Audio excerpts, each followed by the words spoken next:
കേരളത്തിന്റെ സാമൂഹിക രാഷ്ട്രീയ മണ്ഡലത്തിൽ എന്നും ചർച്ച ചെയ്യപ്പെടുന്ന വ്യക്തിത്വമാണ് SNDP യോഗം ജനറൽ സെക്രട്ടറി വെള്ളാപ്പള്ളി നടേശൻ. അടുത്തിടെ മുസ്ലിം ലീഗിനെതിരെയും CPIക്കെതിരെയും അദ്ദേഹം നടത്തിയ രൂക്ഷമായ വിമർശനങ്ങൾ കേവലം വൈകാരിക പ്രകടനങ്ങളായല്ല, മറിച്ച് കേരളത്തിലെ മാറുന്ന രാഷ്ട്രീയ സാഹചര്യങ്ങളുടെയും സമുദായ സമവാക്യങ്ങളുടെയും പ്രതിഫലനമായാണ് വിലയിരുത്തപ്പെടുന്നത്. വെള്ളാപ്പള്ളി നടേശന്റെ രാഷ്ട്രീയ വിമർശനങ്ങളിൽ ഏറ്റവും പ്രധാനപ്പെട്ടത് മുസ്ലിം ലീഗിനെതിരെയുള്ള നിലപാടുകളാണ്. തന്നെ ഒരു മുസ്ലിം വിരോധിയായി ചിത്രീകരിക്കാൻ ബോധപൂർവമായ ശ്രമങ്ങൾ നടക്കുന്നുണ്ടെന്ന് അദ്ദേഹം ആവർത്തിക്കുന്നു. എന്നാൽ തന്റെ പോരാട്ടം ഒരു മതത്തിനെതിരെയല്ല, മറിച്ച് ഒരു രാഷ്ട്രീയ പാർട്ടി നടത്തുന്ന അധികാര ദുർവിനിയോഗത്തിനെതിരെയാണെന്ന് അദ്ദേഹം വ്യക്തമാക്കുന്നു. മലപ്പുറം ജില്ല കേന്ദ്രീകരിച്ച് മുസ്ലിം സമുദായത്തിന് വിദ്യാഭ്യാസ മേഖലയിൽ ലഭിക്കുന്ന അമിതമായ ആനുകൂല്യങ്ങളെ അദ്ദേഹം സ്ഥിതിവിവര കണക്കുകൾ നിരത്തി വിമർശിക്കുന്നുണ്ട്. മുട്ടിന് കോളേജുകൾ അനുവദിക്കപ്പെട്ടപ്പോൾ കേരളത്തിലെ ഏറ്റവും വലിയ ഹൈന്ദവ സമുദായമായ ഈഴവർക്ക് ലഭിച്ചത് തുച്ഛമായ പരിഗണന മാത്രമാണെന്നും അദ്ദേഹം ചൂണ്ടിക്കാട്ടുന്നു. ലീഗ് ഭരണത്തിലിരുന്ന കാലയളവുകളിൽ സാമൂഹ്യനീതി അട്ടിമറിക്കപ്പെട്ടുവെന്നും ഒരു പ്രത്യേക വിഭാഗത്തിന് മാത്രമായി വിഭവങ്ങൾ പങ്കുവയ്ക്കപ്പെട്ടുമെന്നുമാണ് അദ്ദേഹത്തിന്റെ ആക്ഷേപം. മുസ്ലിം ലീഗ് നേതാക്കൾ സമുദായങ്ങൾക്കിടയിൽ ഭിന്നതയുണ്ടാക്കാൻ ശ്രമിക്കുകയാണെന്നും ഇത് മാറാട് പോലുള്ള കലാപങ്ങൾ ആവർത്തിക്കാൻ കാരണമായേക്കുമെന്നുമുള്ള അദ്ദേഹത്തിന്റെ മുന്നറിയിപ്പ് അതീവ ഗൗരവത്തോടെയാണ് രാഷ്ട്രീയ ലോകം കാണുന്നത്. ഈഴവ സമുദായത്തെ മുസ്ലിം സമുദായത്തിനെതിരാക്കാൻ ലീഗ് ശ്രമിക്കുന്നുവെന്ന വാദം സമുദായ ഐക്യത്തിന് മേൽ നിഴൽ വീഴ്ത്തുന്ന ഒന്നായി മാറിയിട്ടുണ്ട്. ഇടതുപക്ഷ രാഷ്ട്രീയത്തിന്റെ നട്ടെല്ല് പിന്നോക്ക വിഭാഗങ്ങളാണെന്ന ഉറച്ച ബോധ്യമുള്ളയാളാണ് വെള്ളാപ്പള്ളി നടേശൻ.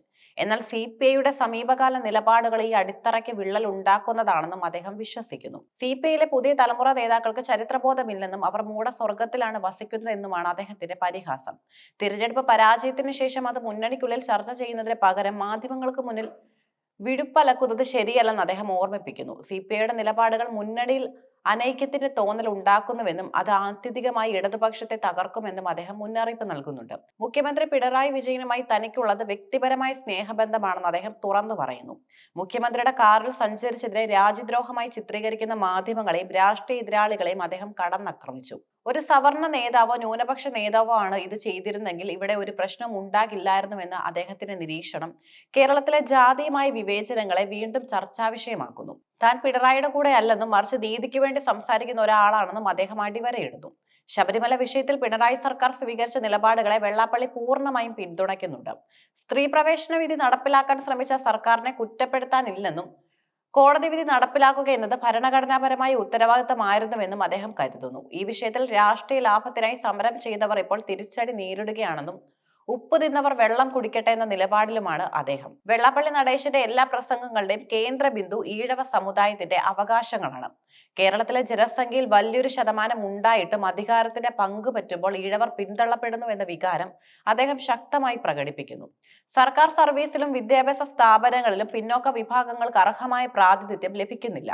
നിലവിലുള്ള സംവരണ ആനുകൂല്യങ്ങൾ അട്ടിമറിക്കാൻ സവർണ ശക്തികളും ചില രാഷ്ട്രീയ പാർട്ടികളും ശ്രമിക്കുന്നതിനെതിരെ അദ്ദേഹം ജാഗ്രത പാലിക്കുന്നു.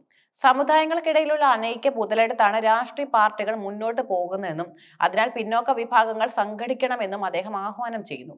ശിവഗിരിയിൽ മാധ്യമ പ്രവർത്തകരുമായി ഉണ്ടായ തർക്കം വലിയ വാർത്തയായിരുന്നു. ഇതിനെക്കുറിച്ച് വിശദീകരിക്കുമ്പോൾ മാധ്യമങ്ങൾ പക്ഷപാതപരമായാണ് പെരുമാറുന്നതെന്നും അദ്ദേഹം ആരോപിക്കുന്നു. തന്റെ വാക്കുകളെ വളച്ചൊടിച്ച് തന്നെ ഒരു വർഗീയവാദിയായി മുദ്രകുത്താനാണ് പല മാധ്യമ സ്ഥാപനങ്ങളും ശ്രമിക്കുന്നതെന്നും അദ്ദേഹം പരാതിപ്പെടുന്നുണ്ട്. ആലപ്പുഴയിലെ വാർത്താ സമ്മേളനത്തിലും അദ്ദേഹം ഈ നിലപാട് ആവർത്തിച്ചു. വെള്ളാപ്പള്ളി നടേശന്റെ നിലപാടുകൾ പലപ്പോഴും വിവാദമാകാറുണ്ടെങ്കിലും അവ കേരളത്തിലെ ഒരു വലിയ ജനവിഭാഗത്തിന്റെ ഉള്ളിലിരിപ്പാണ് പ്രതിഫലിപ്പിക്കുന്നത്. മുസ്ലിം ലീഗിനെതിരെയുള്ള അദ്ദേഹത്തിന്റെ യുദ്ധ പ്രഖ്യാപനം വരാനിരിക്കുന്ന നിയമസഭാ തിരഞ്ഞെടുപ്പുകളിലും മറ്റും സമുദായ ധ്രുവീകരണത്തിന് വഴി തെളിക്കുമോ എന്നത് കണ്ടറിയേണ്ടതാണ്. അതേസമയം CPIയെയും മറ്റ് ഇടതുപക്ഷ ശക്തികളെയും അദ്ദേഹം വിമർശിക്കുന്നത് അവരെ ശരിയായ ദിശയിലേക്ക് നയിക്കാനാണെന്ന വാദവും നിലനിൽക്കുന്നു. മുഖ്യമന്ത്രിയുമായുള്ള അടുത്ത ബന്ധം നിലനിർത്തുമ്പോഴും സ്വന്തം സമുദായത്തിന്റെ താല്പര്യങ്ങൾക്കായി ശബ്ദമുയർത്താൻ അദ്ദേഹം മടിക്കുന്നില്ല. ശരിയും തെറ്റും തിരിച്ചറിഞ്ഞ് പ്രതികരിക്കുക എന്നത് തന്റെ ശൈലി അദ്ദേഹം തുടരുമ്പോൾ കേരള രാഷ്ട്രീയത്തിൽ വെള്ളാപ്പള്ളി നടേശൻ എന്ന പോര് അനിവാര്യമായ ഒരു ഘടകമായി തുടരുന്നു. ഭരണകൂടവും രാഷ്ട്രീയ പാർട്ടികളും സാമൂഹ്യനീതി നടപ്പിലാക്കുന്നതിൽ കാണിക്കുന്ന വീഴ്ചകളെ തുറന്നു കാട്ടുന്നതിലൂടെ വരും കാലങ്ങളിൽ കേരളത്തിലെ രാഷ്ട്രീയ ചർച്ചകൾ വികസനത്തിലുപരി സമുദായങ്ങളുടെ തുല്യനീതിയിലാകുമെന്നാണ് അദ്ദേഹം ഉറപ്പുവരുത്തുന്നത്.